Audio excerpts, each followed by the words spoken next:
ইস্যুতে আমি এখন বলছি যে এই লোকগুলি সবগুলি হচ্ছে এখানে ভাড়া করে আনা লোক। কারণ আমি জানি না, আপনাকেও যদি জিজ্ঞেস করি আপনার যে ব্যাংকে অ্যাকাউন্ট আছে, এই ব্যাংকের অ্যাকাউন্টের এই ব্যাংকের এমডি এবং চেয়ারম্যানের নাম জানেন কিনা, জানার প্রয়োজন হচ্ছে কিনা? প্রয়োজন পড়ে না, কোনো সুযোগই নেই। তো এরা জানে কেন? বোর্ডে কে কি আছেন এরা জানবে কেন? এরা জানে কিভাবে? কে জানাইছে এদেরকে? প্রত্যেকগুলোকে ধরা উচিত। মানে একটি রাজনৈতিক দলের পক্ষ না, ধরে এনে ও তো রাজনৈতিক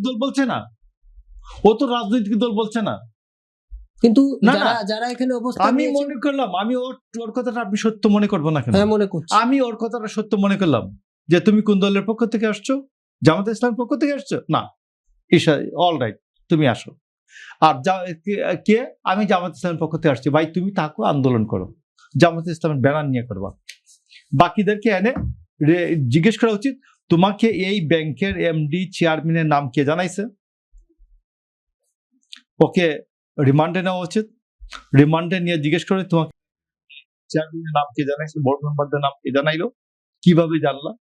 এরপরে বাকিটা ওর বিরুদ্ধে যা যা আইনি আছে আমার এখানে